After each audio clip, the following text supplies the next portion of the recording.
két dolog az, amit szeretnék mindenkit megemlíteni. Az egyik a felelőtlen devizahitelesekről, a másik pedig az, hogy a magyar oktatási rendszerről. Igen. Na most egyrészt kezdjük ott, hogy én nem vagyok az a típus egyébként se, aki az emberek fölött pálcát szokott törni. De én úgy gondolom, hogy egyszerűen szerintem a magyar társadalomnak egy olyan 30-40%-a devizában eszméletlen, felelőtlenül és ész nélkül adósodott el. Tehát egyszerűen az, hogy a magyar emberek ezen részének fogalma sincs a kapitalizmusról, még mielőtt kitört a válság, azelőtt is egyszerűen el se olvasták az apróbetűs részeket. János, így beszélni országgyűlési képviselők tömkelegéről. Tessék, hogy? Hát országgyűlési képviselők vették fel ezeket a pénzeket, hát nyilván csak elolvasták az apróbetűs részt. Nézd, most nem ezekre gondolok, hanem arra... Tudom én azokra, hogy kikre gondol, csak hát ez egy divat volt, egy jó lehetőség volt, erősnek tűnt a forint, erősnek tűnt, gyengének tűnt hozzá képest a svájci frank, hát megfordult a cél, az itt a probléma. Igen, csak ugye én a gyakorlatban azt tapasztalom, a magyar emberekre valahogy, hogy mondjam, nem tehát sokaknál tapasztalom azt, hogy nem igazán jellemző rájuk egyébként a takarékosság. Mert egyszerűen azt látom, hogy rengeteg olyan ember van, aki, hogy mondjam, havi nettó 120 000 keres mondjuk, és mellette 5 milliós autóval jár, úgyhogy a kezdő befizetés nélkül elvitte az autót, havi 30-40 000 törlesztő részlettel. Hát szóval azért komolyan gondolják már meg egyébként az ilyen emberek is, akik utána még bajba kerülnek a devizahitelükkel, hogy miért vették fel annak idején így.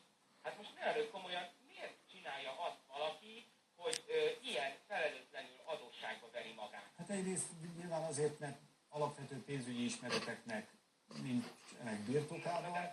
Másrészt mondom, hogy Demján Sándornak ebben igaza van, amikor azt mondta, hogy a magyarok egy részének fogalma sincs a kapitalizmusról, meg egyszerűen az, hogy sokszor, hogy mondjam, a magyarokban van egyébként egy ilyen hihetetlen, hogy mondjam, sznobizmus is abban a tekintetben, hogy mindenki fölvág azzal, hogy nekem ilyen autóm van, nekem ilyen 200 000-es mobiltelefonom van, stb. Meg egyebek. Beszélek itt mondjuk én az egyetemisták társadalmáról is, ahol meg kell nézni azt, hogy ők hogy szórják a pénzt.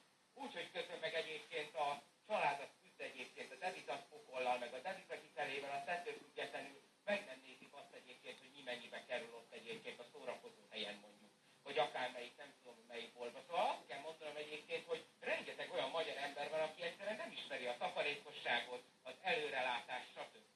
Igen, kétségkívül nagyon kevés a magyar emberek megtakarítása. Az, ami a bankokban van, az viszonylag kevés ember megtakarítása. Sokan, ha éppen megélnek a fizetésükből, akkor fizetéstől, vagy jobban megélnének egy kicsit, akkor is fizetéstől fizetésig élnek, ahelyett, hogy legalább egy kis részét, akár 10-20 000 forintokat is félretennének. Jó, de nézd, én tömegesen látom azt egyébként, hogy vannak emberek, akik egyszerűen, tehát nézd, aki mondjuk havi nettó 160-at keres, és mondjuk olyan autóhitele van, hogy havi 40 000 rá a törlesztő részlet. Tehát normális az ilyen? Hát azért azt kell mondanom, hogy aki ezek után egyébként felsül ezzel, az igenis, hogy egyébként meg is érdemli. Mert azért én úgy gondolom, hogy azért, mert ha valaki ingatlanra vesz föl hitelt, az egy más dolog, mert az ingatlan az egy befektetés, meg nyilván lakni kell valahol. Én nem azokról beszélek, én sajnálom azokat a devizahiteleseket, akik tényleg egyébként megjárták a mostani időszakat. Én rengeteg olyan embert látok, akik tényleg azt, hogy össze-vissza, de tovább nyújtózkodnak, mint ameddig a takarójuk ér. Igen, ebben törekvés van, János, legyünk engedékenyek. Hát mindenki, ahogy le akarta cserélni a Trabantját egy Suzuki-ra, a Suzukit aztán le akarta cserélni egy Operre, a másfél szobás lakásból el akart költözni egy kétszobásba, aztán abban is bízott, hogy hát ha Balatonon, vagy a Velencei tónál, vagy valahol tud magának szerezni valami kis kulipintyót. Hát ez a gyarapodás utáni vágy, hogy az ekkora tévé után legyen egy ekkora tévé.